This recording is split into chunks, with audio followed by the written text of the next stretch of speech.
ஓம் முருகா போற்றி. ஓம் சரவண பவ. உன்னுடைய பிரச்சனை எதுவாக இருந்தாலும் அதற்கு ஏன் கவலை? அதற்கு பரிகாரம் என்னிடம் உண்டு. என்னை பரிபூரணமாக நம்பு. உன்னுடைய உடல், உன் மனம், உன்னுடைய பக்தி, உன் செல்வத்தை என் பாதத்தில் வை. உன்னை விட்டு நான் எங்கே செல்லப் போகின்றேன்? என் மீது நம்பிக்கை இருந்தால் இது எல்லாவற்றையுமே என்னிடம் ஒப்படைத்துவிடு. உனது இதயமே எனது கோவிலாக இருக்கப் போகிறது. என்னுடைய இருப்பிடம் உன்னுடைய இதயமாக இருக்கப் போகின்றது. எதற்கும் கலங்காதே. உன்னுடைய வாழ்க்கை மாறப்போகும் நேரம் இது. உன்னுடைய வாழ்க்கை மாறும் என்ற நம்பிக்கையில்தானே நீ என் திருவடியை சரணடைந்தாய். அப்படி சரணடைந்த பின்பு உனக்கு சந்தேகம் எதற்காக? பயம் எதற்காக? நான் இருக்கின்றேன். நான் பார்த்து கொள்கின்றேன். உன் வாழ்வின் அடுத்த கட்டத்திற்கான முயற்சியை நீ நம்பிக்கையோடு செய்து கொண்டே இரு. அதிலிருந்து நீ பின் வாங்காதே. நான் அதனை நடத்துவதற்கு தேவையான சக்திகள் எதுவோ அது எல்லாவற்றையுமே நான் உனக்கு தருகிறேன்.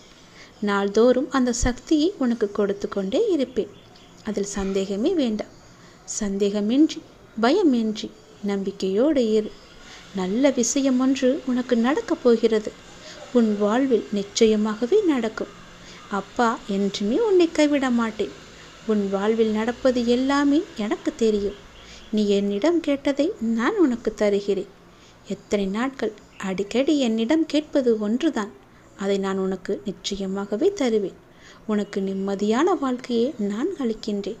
நிம்மதியாக உறங்கி பல நாட்கள் ஆகிவிட்டது என்று சொன்னதால் அந்த நிம்மதியான வாழ்க்கையை நான் உனக்கு தருகிறேன்.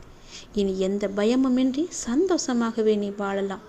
எங்குமே எப்போதுமே உனக்கு துணையாக நான் இருக்கிறேன். எதை பற்றியும் பயப்படாதே. உலக பந்தம் என்ற கட்டிலில் சிக்கிக்கொண்டு கஷ்டம், நஷ்டம், பிரச்சனை என்று பேதலித்து வந்து கொண்டிருக்கின்றாய். அவற்றை நான் கொஞ்சம் கொஞ்சமாக மெதுவாக சுத்தம் செய்யும் போது உனக்கு அந்த சோதனை அதிகமாவது போல தெரியும். அப்படி தெரிந்தால் அதை அனுபவித்து விடு. சோதனை காலம் வரும்போது நீ பயந்து ஒடுங்கி விடாதே.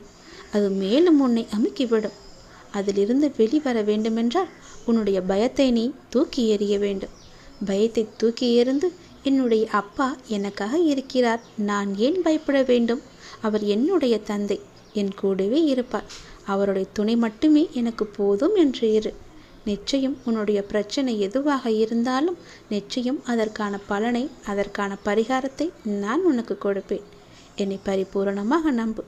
உன் உடலிலிருந்து மனம், புத்தி, செல்வம் என எல்லாவற்றையுமே என்னிடம் கொடுத்துவிடு. இந்த அப்பாவின் வார்த்தை உனக்கு பலிக்க வேண்டும் என்ற ஆசை உனக்கு இருந்தால் உன்னை முழுமையாக என்னிடம் ஒப்படைத்துவிடு.